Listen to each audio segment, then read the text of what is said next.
एक बार क्या हुआ, कार्तिक मास था और भगवान 3 साल के हो गए थे और दीपावली का समय था, दीपावली आने वाली थी। तो बड़ा भारी आयोजन किया गया। उस समय यशोदा मैया स्वयं कृष्ण के लिए माखन निकाल रही थी, दधी मंथन कर रही थी।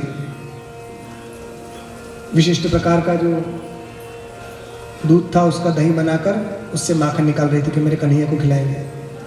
और बहुत ही सुंदर यहाँ उखल बंधन का जो प्रसंग है वो प्रारंभ हो रहा है। यशोदा मैया स्वयं दधी मंथन कर रही थी। यद्यपि उनके वहाँ बहुत सारे दास दासियाँ थे मगर कृष्ण की सेवा स्वयं कर रहे, इसलिए वो स्वयं दही मंथन कर रही थी। तो एक बार कृष्ण वहाँ पहुँचे और उनको भूख लगी थी, तो मैया के सामने देखा और मैया यशोदा जी कृष्ण के ही भजन गा रही थी, कृष्ण की लीलाओं का गान कर रही थी और दधी मंथन कर रही थी। कृष्ण पहुँचे और मैया उसके सामने देखते रहे। तो मैया समझ गई कि मेरे कन्हैया को भूख लगी है। तो कन्हैया खुद ही मैया के जांघ पर पैर रखकर चढ़ गए उनकी गोद में। तो मैया को बहुत लाड आया तो उन्होंने उनको दूध अपना स्तन पिलाया। अब कन्हैया वहाँ दूध पी रहे हैं आराम से और मैया यशोदा उनको बालों पर हाथ फेर रही हैं और बहुत लाड प्यार कर रही हैं और दूध पिला रही है। उतनी देर में क्या हुआ कि एक बार चूल्हे में रखा हुआ जो दूध था उसमें उफान आ गया और वो जैसे नीचे गिरने वाला था तो यशोदा मैया ने क्या किया, कन्हैया को छोड़ा, नीचे उतारा और दूध की ओर पहुंच गई, चौका में जो दूध उबल रहा था। अब कन्हैया ने देखा, अच्छा मुझे छोड़कर दूध के लिए पहुंच गई, मुझे यहाँ दूध पीता छोड़कर, मैं तो भूखा ही हूँ, मुझे पूरा दूध पिलाया नहीं और दूध के पीछे चली गई। अब कन्हैया को आया गुस्सा, तो उन्होंने उठाया डंडा और वो जो मटका दही मंथन कर रही थी उस पर मारा जोर से, सारा दही बिखर गया और कन्हैया जी उठ के चल गए दूसरे कमरे में। जब यशोदा जी आई तो देखा, अरे ये क्या हुआ, तो समझ गए कि ये कन्हैया की ही करतूत है, इसने ही सब तोड़ दिया है। तो फिर कन्हैया को ढूंढने गई तो कन्हैया दूसरे कमरे में जाकर बासी माखन खा रहे थे। मानो ये दिखा रहे कि देखो मैं कितना भूखा हूं तो मुझे छोड़कर आज चली गई, कैसी माँ। तो बात क्या थी, असल में यशोदा जी को कृष्ण से बढ़कर कोई प्रिय नहीं है, मगर वो जो दूध जो था वो दूध भी कृष्ण के लिए ही तैयार हो रहा था। वो एक पद्मगंधा नाम की गाय है जो बहुत ही विशिष्ट गाय है, उसका दूध वो कन्हैया को पिलाना चाहती थी। तो वही दूध उबल रहा था, तो वो यशोदा मैया ने उसको कन्हैया के लिए ही वो दूध बना रही थी, तो उन्होंने तो इसको दूध कन्हैया के लिए सेवा की, तो कन्हैया के लिए भगवान ये किया उन्होंने यशोदा जी ने। कन्हैया समझे कि मुझे छोड़ के चली गई। और भक्त लोग क्या बताते हैं कि वो दूध जो है वो उसने जब देखा कन्हैया को कि ये यशोदा जी का ही सारा दूध पी लेगा तो फिर मुझे कब अंगीकार करेंगे प्रभु। तो दूध ने सोचा कि मैं यदि कृष्ण के काम में नहीं आया तो मेरा जीवन व्यर्थ है, इसलिए चलो अब हम अपने प्राणों का त्याग कर देते हैं। तो दूध उफन रहा था, मानो अपने आप को अग्नि में वो गिराना चाह रहा था। तो यशोदा मैया ने देखा कि भैया ये भी भगवान का भक्त है, तो इसको भी भगवान अंगीकार करें, इसलिए उन्होंने वो भक्त अपने प्राणों की आहुति ना दे, इसलिए उसको बचाने के लिए यशोदा जी वहाँ पहुँच गई। अब ये दूध का पान हम कन्हैया को कराएंगे, ऐसे भक्त लोग बताए बातें। अब यहाँ तक कन्हैया रूठ कर बैठ गए, उखल पर जाकर बैठ गए, माखन खाने लगे, बंदरों को भी खिलाने लगे। यशोदा मैया ने पहले तो समझाया, अरे क्यों रे नटखट, तुमने तोड़ा। अब जैसे यशोदा मैया पहले से चुपके से पीछे पहुंची, जैसे पास में पहुंची तो कन्हैया भागे कि इतना सारा मक्खन तुमने गिरा दिया, तोड़ फोड़ कर दी, और ये भागे। यशोदा मैया पीछे पीछे, वो आगे आगे। उखल वो उन्होंने एक हाथ में छड़ी ले ली और छड़ी लेकर यशोदा मैया पीछे पीछे भागे जा रही और वो कन्हैया आगे आगे आगे आगे। सारे देवता नारद जी सब देख रहे हैं कि हाँ, तीनों लोग जिसको पाने के लिए तड़पते हैं उसी को ये गोपी जो उनको पीछे डंडा लेकर भाग रही है। और भागते भागते जब बहुत थक गई यशोदा मैया, कृष्ण हाथ में ही ना है, बहुत थक गई, बहुत थक गई, तो भगवान से कहा, रे नटखट, अब तू कब बंधन में आएगा। जब उनसे प्रार्थना की तो भगवान उनके हाथ में आ गए, तो पकड़ लिया यशोदा जी ने, पकड़ दिया और कहा कि नटखट, तो बहुत अब शैतानी करने लगा है, अब मैं तुम्हें बांध दूंगी। ऐसा करके उखल वहां रखा था, तो कहा ये भी खल है और तू भी खल जैसा कर रहा है, तुम दोनों को बांध दूंगी।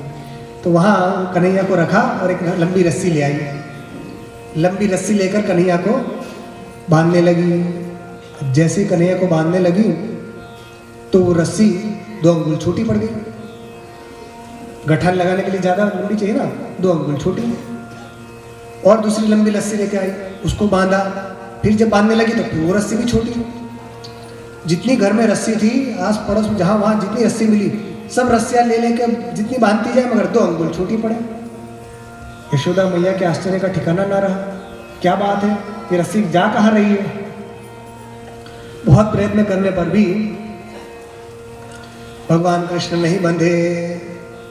जब नहीं बंधे तो यशोदा जी हार गई और फिर कन्हैया से ही प्रार्थना की, अरे बंध जा रे, बंध जा। तो बहुत प्रार्थना की तो भगवान उस बंधन में आ गए। तो दाम कहते हैं रस्सी को और उदर कहते हैं पेट को। तो दाम और उदर उसको मिला दो तो बन जाता है दामोदर। तो भगवान को जैसे ही भगवान को यशोदा जी ने बांधा तो भगवान दामोदर बन गए। तब से भगवान का एक नाम हो गया दामोदर। बोलो दामोदर भगवान की। अब भगवान वहां बंध गए। अब यशोदा जी कहने लगी, अच्छा तो बहुत नटखट हो गया, तुम यहीं बंधे रहोगे, तुमको नहीं छोड़ूंगी। हाँ, अब भक्त लोग ये कहते हैं कि भैया 2 अंगुल छोटी क्यों पड़ गई रस्सी, उसका क्या रहस्य है। 2 अंगुल छोटी पड़ने का कारण क्या है। तो कुछ लोग बताते हैं कि जो द्वैत है ना, ये पर्दा दुई का हटाना पड़ेगा, शिवोहम का डंका बजाना पड़ेगा। ये दुई का पर्दा जो द्वैत है ना, यही 2 अंगुल रस्सी छोटी कर रहा है।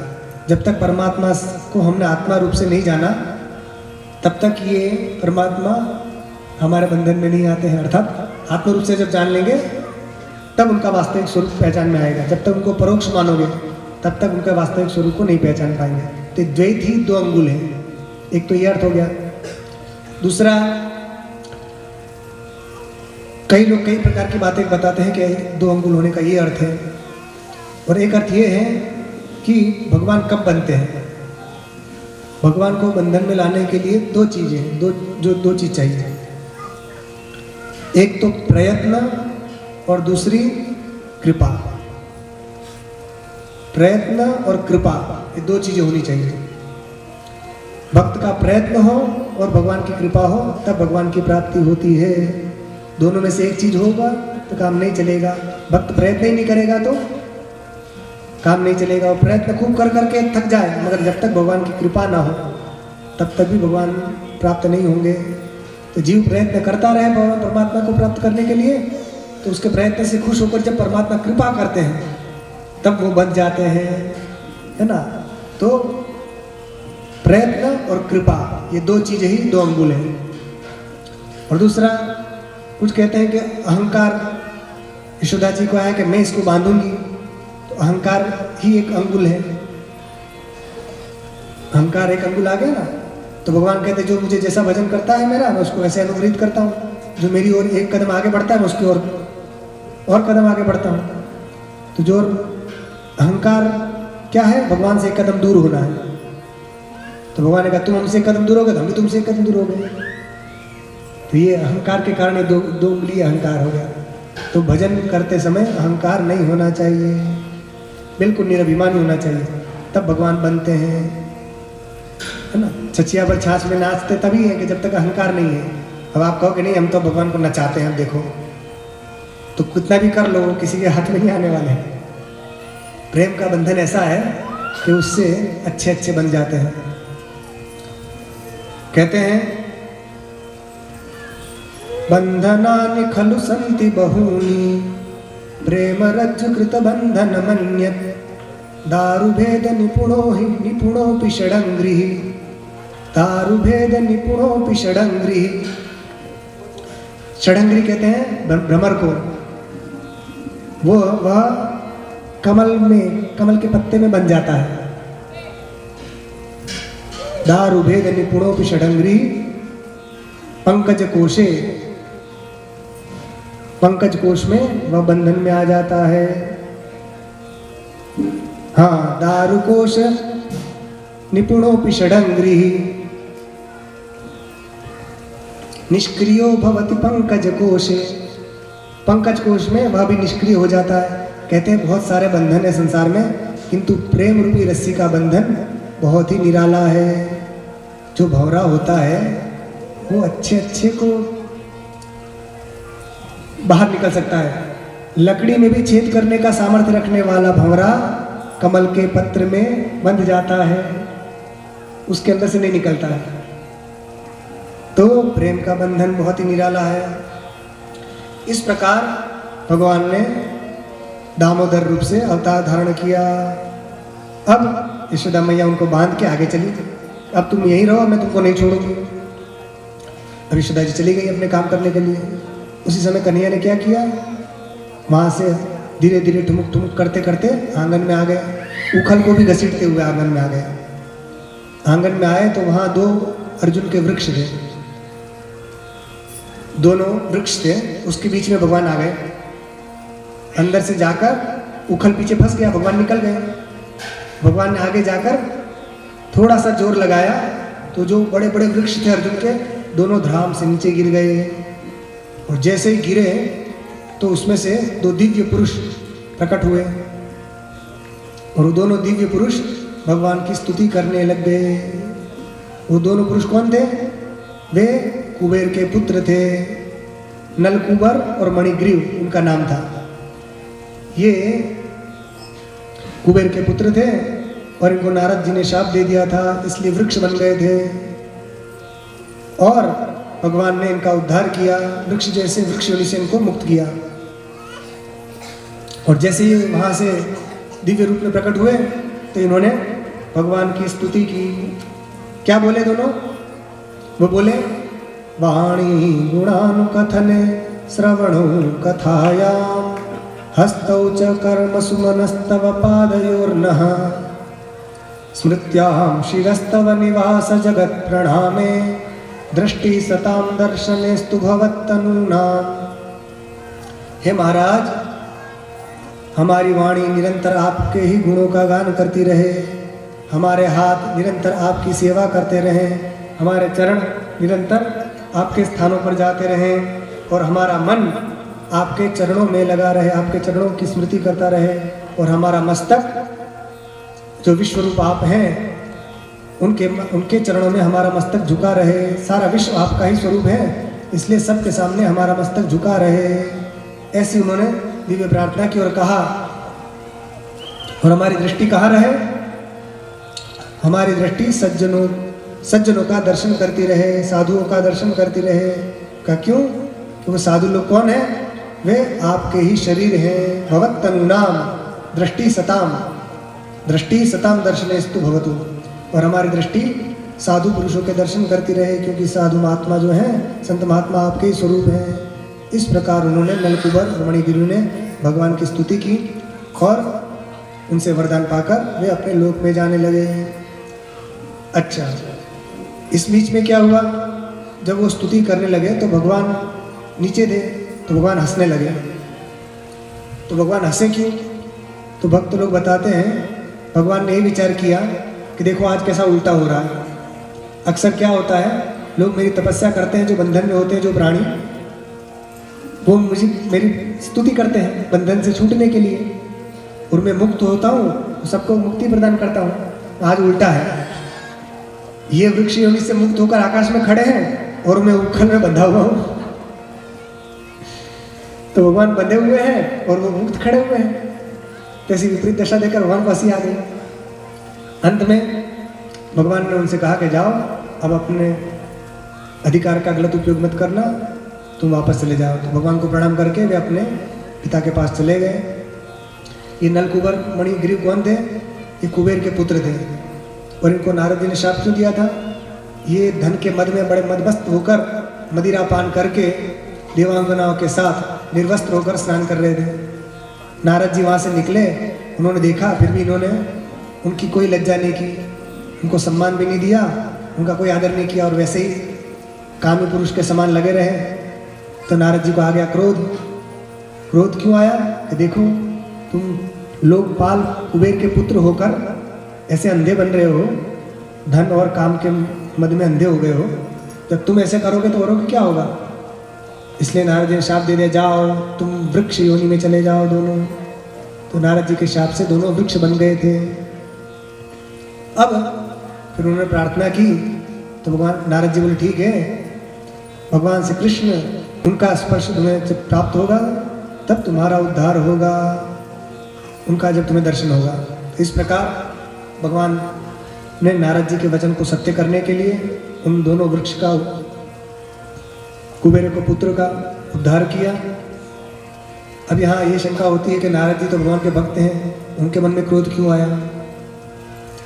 बात यह है कि महात्माओं को क्रोध आता नहीं है, आ जाए तो टिकता नहीं है, और टिक जाए तो जिस पर क्रोध करते हैं उसका कल्याण हो जाता है। न भवति चिरं चेत फले विसंवादी कोपा सत्पुरुषाणाम तुल्यं स्नेहे न नीचानाम। नीच पुरुषों का स्नेह और महापुरुषों का कोप, इसमें समानता है। क्या समानता है? कि ये कभी करते नहीं। महापुरुष किसी पर क्रोध करेंगे नहीं, करेंगे नहीं, और करेंगे तो पानी की लकीर, पानी में लकीर करो तुरंत नष्ट हो जाता है। ऐसे वो क्रोध करते नहीं है, करे तो ज़्यादा देर रहता नहीं, टिकता नहीं है। और यदि किसी पर क्रोध टिक गया तो जिस पर क्रोध किया उसका कल्याण हो जाता है। और नीच पुरुष जो होते हैं वो क्या करते हैं? उनका स्नेह, वो किसी से स्नेह करते नहीं है नीच पुरुष, और करते हैं तो टिकता नहीं है। और जिस पर उनका स्नेह टिक जाए उनका सर्वनाश कर देते हैं। इसलिए नीच पुरुषों का स्नेह खतरनाक है, उससे बचना चाहिए। महापुरुष क्रोध कर दे और टिक गया तो ऐसा उद्धार होता है। नारद जी ने क्रोध किया तो नलकुबर को भगवान की प्राप्ति हुई। गौतम ऋषि ने अहल्या पर क्रोध किया तो उनको भगवान श्री राम का दर्शन प्राप्त हुआ, उनका चरण स्पर्श प्राप्त हुआ। ये बात है। इस प्रकार उनका उद्धार हुआ।